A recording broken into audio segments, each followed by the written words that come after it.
Let's go to the Big 10. Big 10 tournament. We'll go right there. With 3:30 to go in this one. There's not a lot of time left in this one. Number 12, Washington, defeated number 13, Minnesota yesterday. But it's going to be tough. It's tough for them, you know.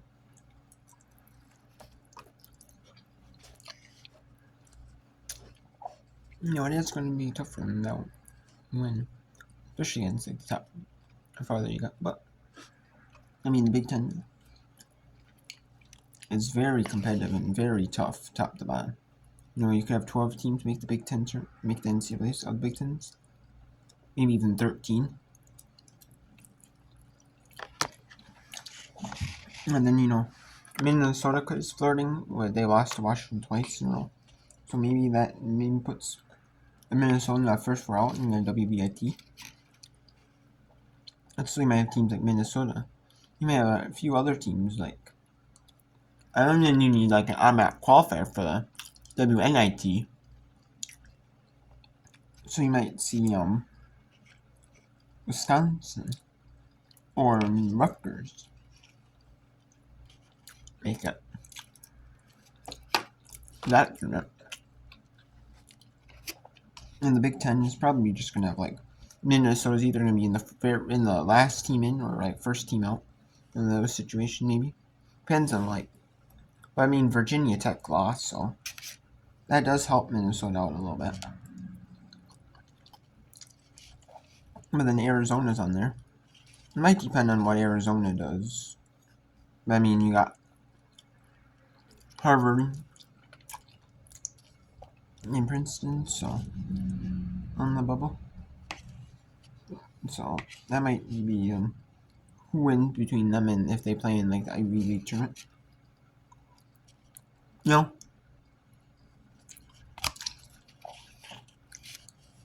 Or who wins, you know, that game, you know, if they play each other in the Ivy League tournament. Who wins between those two schools, you know? Or who makes it to the final, you know?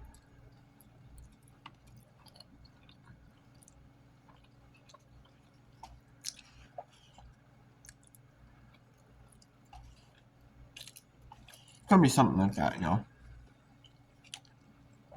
If one has to play Columbia, say, in the semis and loses, you know,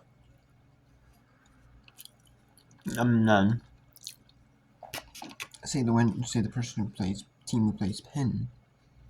Pennsylvania, I know, they, you know, because they made the final, they get the, a spot over, you know, the team who didn't, you know. Or if they both play each other, you know.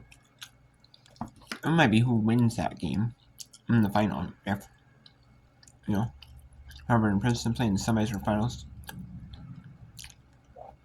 It's going to be whoever wins that one between the two teams. I would assume most likely. Then you got, so it's going to be tough, you know. Iowa State in the bubble, but Iowa State probably got themselves in, though, for sure. And, you know, so it's going to be tough. So.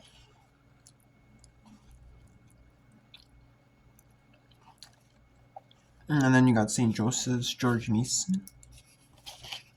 So we'll see, you know, how that fares. Or, I would say St. Joseph ahead of George Mason, but they more or less, when I check. Yeah, we'll see what goes on, because there's a lot of interesting stuff in the world of that tournament. But, we'll see, you know, who makes a tournament this year. It's going to be very interesting. Very interesting. And I mean, in the Big 12, or we might have some teams out of the Big 12 make the WBIT. If you're talking about that, you might, but I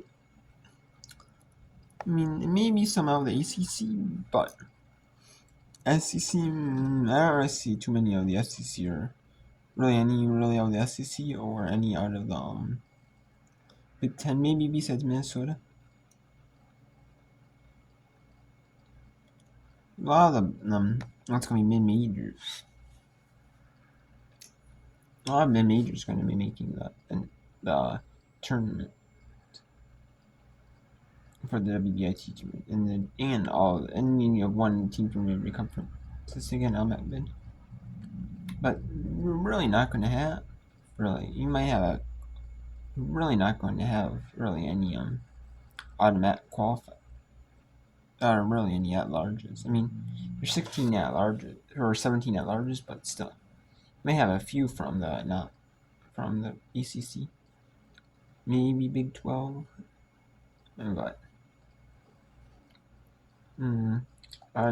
it's mainly it's going to be like the automatic qualifiers and maybe a few like Missouri maybe a few Mountain West teams, a few like Atlantic 10 teams, a few American teams.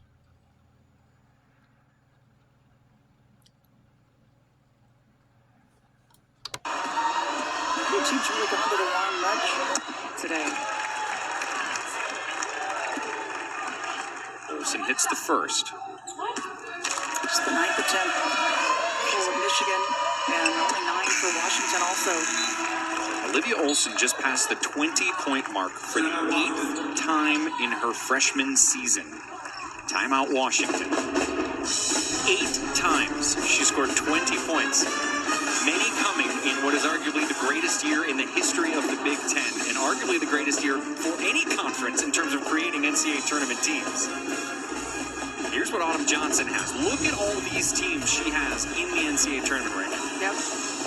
I agree with her, and I know she has Washington there as an 11th seed, and I say they are in. This is a team that has proven themselves. Their resume, to me, has been strong enough, and I say they've got to go. They got the win yesterday against a very good Minnesota team, and now they are fighting hard here against a very good Michigan team. Right. I mean, that Washington resume, what stands out in their favor, they got 3 wins against Quad 1 competition. Yep. The committee looks at bad losses. They had only one, the one against Montana, which was on the road. They look to have a bunch of blowout losses. Washington doesn't have that. Yeah. They have only one difficult loss. They look at how you've done in the late season.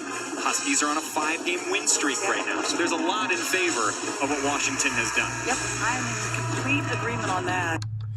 Yes, we have Michigan. Oh, 9 on there. Well, let's go back to the Big South.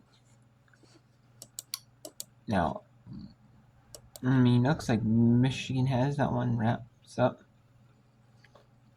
Not guaranteed wrapped up, but they have it. Looks like they have it mostly wrapped up. And I know there's 40 seconds. Yeah, you can see right there. Yeah. Yep. Okay. I mean, yeah, you can go to Big Dan. And yeah, it's pretty much wrapped up. Let's go to the Big South, back to Big South. I mean, we'll go to the Big 12 afterwards. Power Conference Big 12.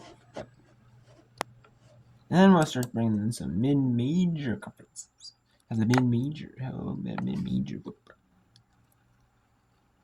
As this one is a good big one and a good game between Charleston Southern, and Winthrop. Here in Johnson City, Tennessee, the Big South Champions.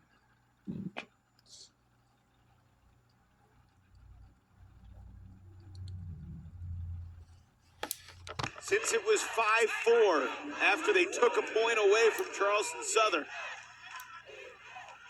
Defender goes down, no whistle, layup good for Nichols. Yeah, Nichols. Those are those situations where you just want to stay vertical. You definitely see that these are those situations where the officials may swallow the whistle, not let it, not make that call.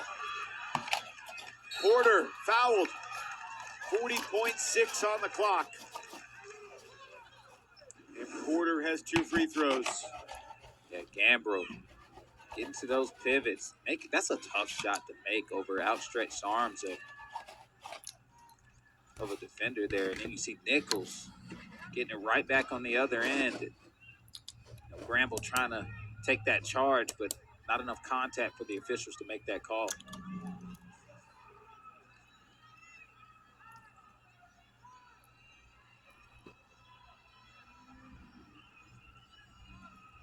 Two free throws for Amori Porter.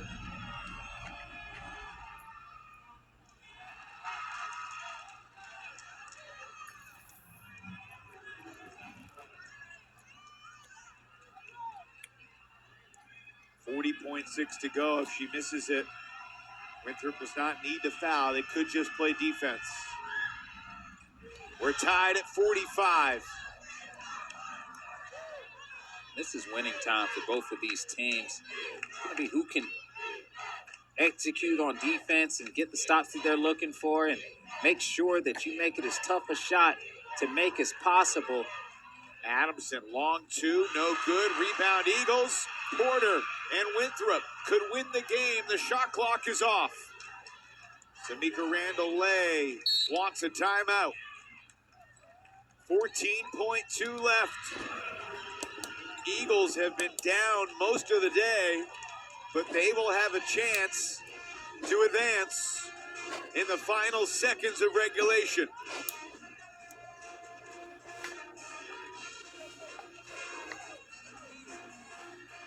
My humble opinion, this is the time where you go to your first team All-Big South player. Give it to Porter, man. Running action, getting into the middle of the floor, see if she can make something happen where either she draws a foul or makes the shot. I've been impressed with Gambrill as well. You know, her ability to match up and face up and also post up, has been good for her.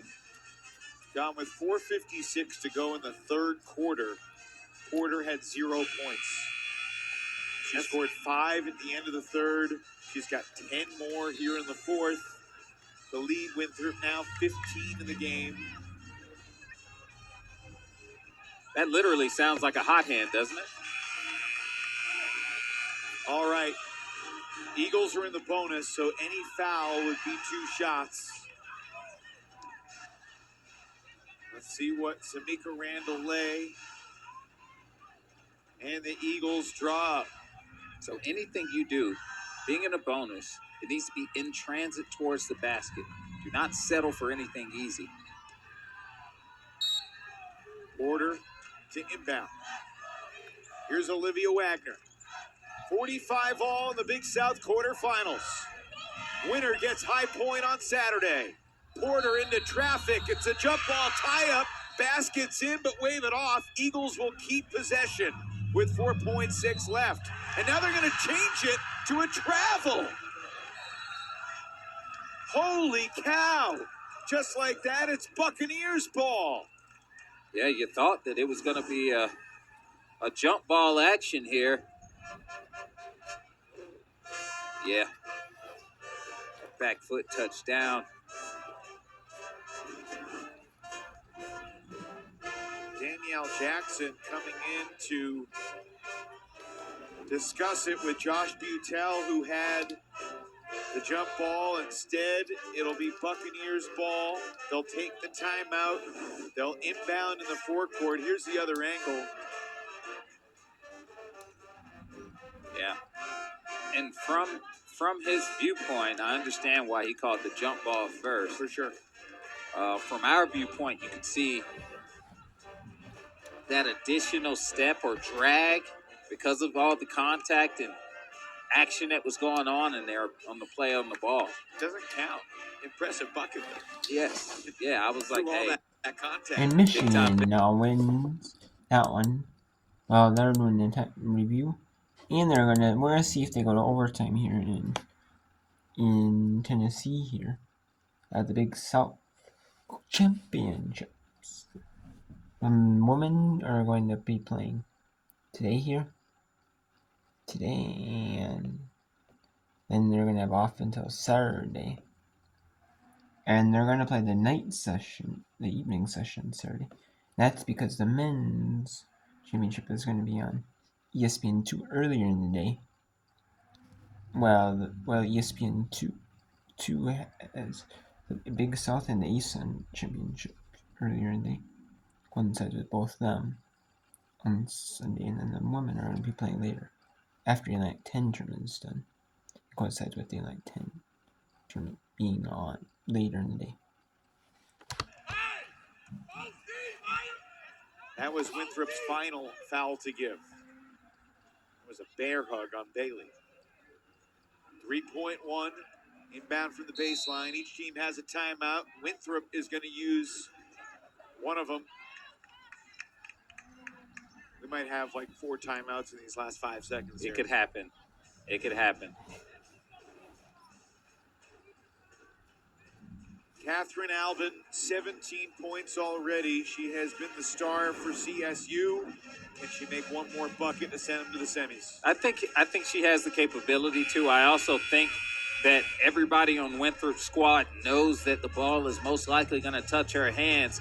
And if she gets the ball, they're going to load on her side. Now, if she decides to still put it up, just give it enough power to make it to the other side of the rim so your weak side can clean up the boards. You don't have a lot of time, so you got to get there quickly and efficiently.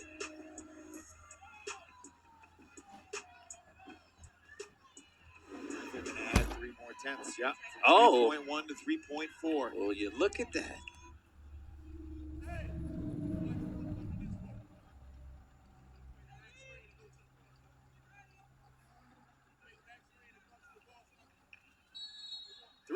.4 to go. Buccaneers inbounding underneath. And it's an offensive foul on Charleston Southern away from the ball. Wagner took a shot to the face. They called it on Tiana Bailey. Can you believe this? I cannot at this point. Taking its final time. So let's go back to Big 12s. For Colorado with a reset with 2:30 to go in the fourth. Actually, let's.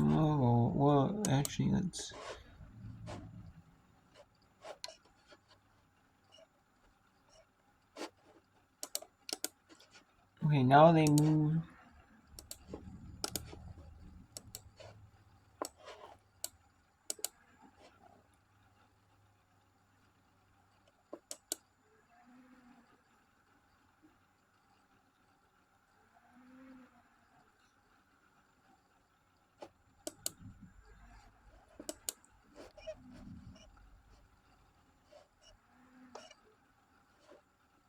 Now let's bring in.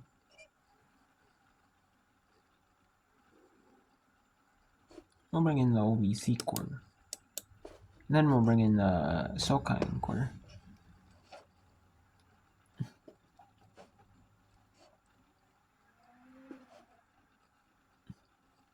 Then we'll bring in the first round, the West Coast Conference tournament. Not as exciting as like these other third rounds, but it will be brought in though because there's kind of in the slow time where like some of the home games are being played for the regular season stuff.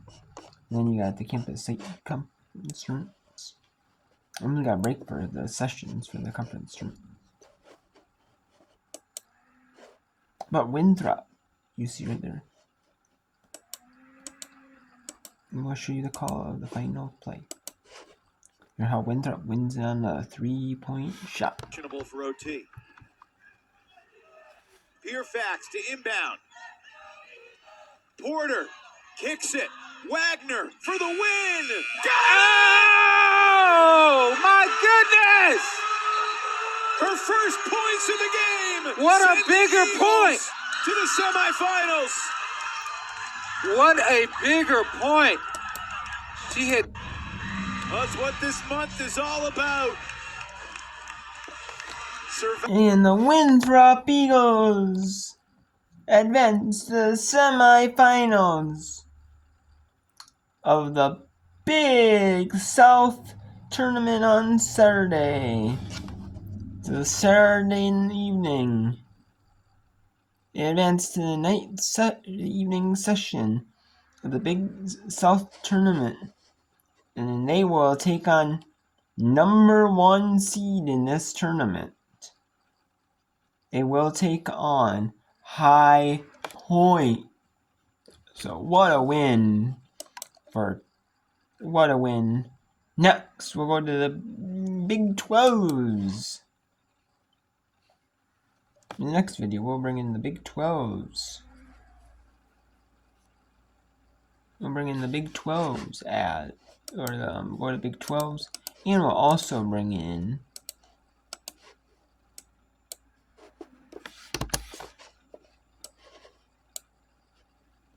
another game here. It'll be